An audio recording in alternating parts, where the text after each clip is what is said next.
नमस्कार, राधे राधे, सत श्री अकाल। आज के इस वीडियो में बीएड लेसन प्लान सामाजिक विज्ञान के अंतर्गत उप विषय भूगोल और प्रकरण यातायात के साधन के बारे में डिस्कशन करेंगे। इसमें जो हमारे क्लास की अवधि होगी 35 से 40 मिनट।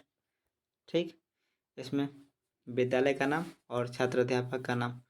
अगला सामान्य उद्देश्य हेडिंग है, जिसमें पहला है छात्रों में भूगोल के प्रति रुचि उत्पन्न करना। दूसरा है छात्रों को भौगोलिक क्षेत्रों के बारे में जानकारी प्रदान करना। और तीसरा सामान्य उद्देश्य है भूगोल शिक्षा द्वारा छात्रों की कल्पना शक्ति, स्मरण शक्ति का विकास करना। चौथा है छात्रों में व्यवहारिक महत्व को समझाने की क्षमता का विकास करना।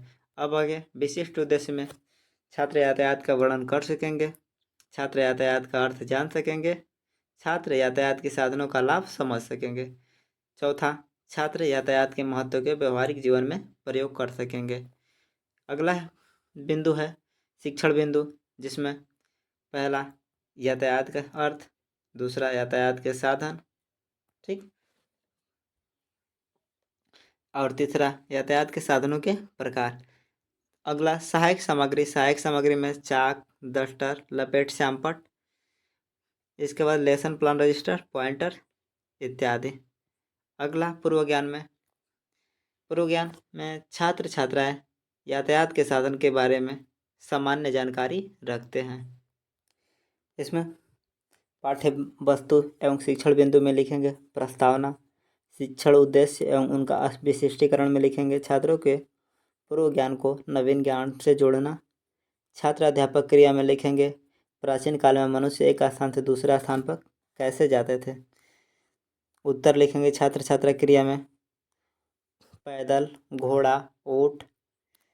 शिक्षण विधि में लिखेंगे प्रश्नोत्तर विधि। दूसरा सवाल, आज हम यातायात के किन साधनों का प्रयोग करते हैं। उत्तर छात्र छात्रा क्रिया में लिखेंगे बस, कार, ट्रेन, हवाई जहाज, मोटरसाइकिल इत्यादि।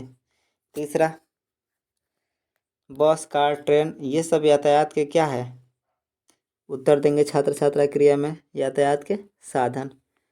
अब आगे लिखेंगे उद्देश्य कथन। इसमें पाठ्य वस्तु एवं शिक्षण बिंदु में लिखेंगे प्रकरण, और शिक्षण उद्देश्य में लिखेंगे विद्यार्थियों को प्रकरण से अवगत कराना। उद्देश्य कथन में इसके आगे शिक्षण विधि में लिखेंगे कथन विधि।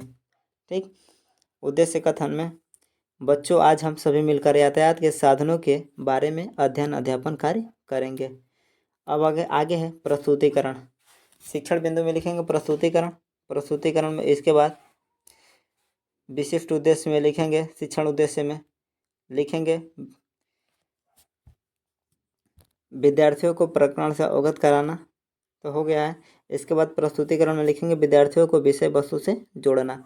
अब आगे विकसित प्रश्न में यातायात के साधन से आप क्या समझते हैं। उत्तर, आवागमन या आने जाने के साधन को यातायात के साधन कहते हैं। शिक्षण विधि में लिखेंगे प्रश्नोत्तर विधि। अगला यातायात का अर्थ एवं साधन। स्पष्टीकरण में लिखेंगे जिन साधनों द्वारा एक स्थान से दूसरे स्थान पर जाते हैं, ठीक, उन्हें यातायात के साधन कहते हैं। अब छात्र छात्रा क्रिया में लिखेंगे छात्र छात्रा ध्यानपूर्वक सुनेंगे, और विधि में लिखेंगे व्याख्यान विधि। ठीक, छात्राध्यापक या छात्राध्यापिका क्रिया में उन्हें यातायात के साधन कहते हैं। इतना हो गया था। इसके बाद यातायात के साधनों को 3 भागों में बांटा गया है। पहला स्थल मार्ग के साधन, दूसरा जल मार्ग के साधन, तीसरा वायु मार्ग के साधन। छात्र छात्रा क्रिया में लिखेंगे छात्र छात्रा ध्यानपूर्वक सुनेंगे, और शिक्षण विधि में लिखेंगे व्याख्या विधि। आगे छात्र अध्यापक क्रिया में इन मार्गों के द्वारा यातायात के अनेक साधन हैं, जैसे वायुयान, बस, ट्रक, बैलगाड़ी, मोटरसाइकिल इत्यादि। इन साधनों में वायुयान सबसे तेज चलता है। बस, ट्रक, रेलगाड़ी, मोटरसाइकिल इत्यादि यह स्थल मार्ग के साधन है। आगे श्यामपट्ट कार्य में लिखेंगे यातायात के साधन के भाग। इसमें लिखेंगे स्थल मार्ग, जल मार्ग, वायु मार्ग।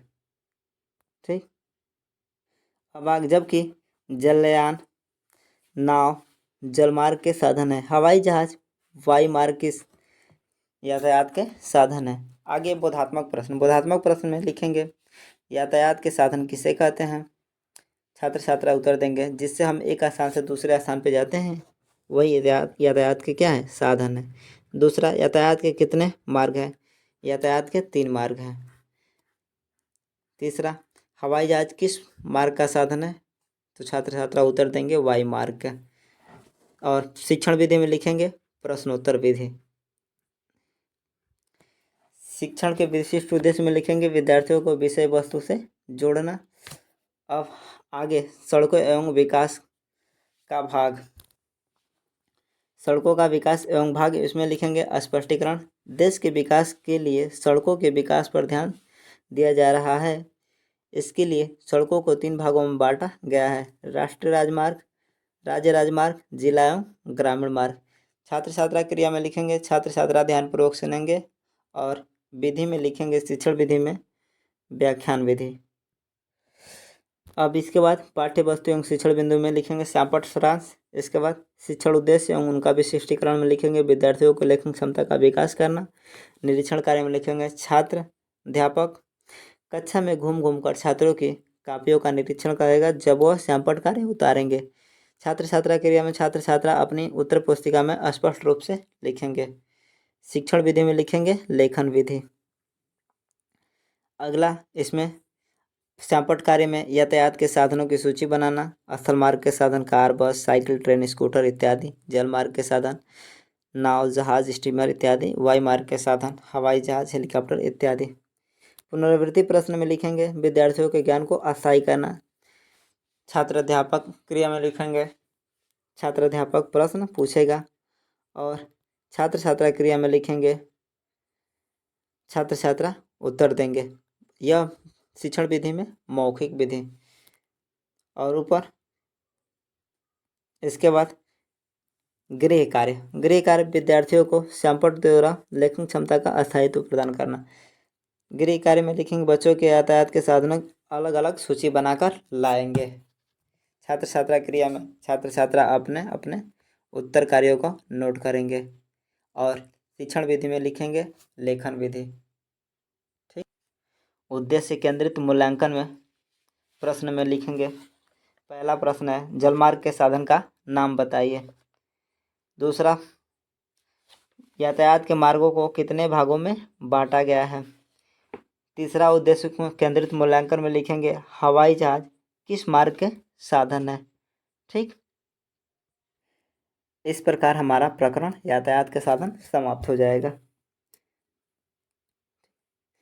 जय हिंद। अगर वीडियो अच्छी लगी हो तो लाइक शेयर सब्सक्राइब करना न भूलें। यह कम समय में बहुत अच्छा लेसन प्लान की जानकारी दी गई है।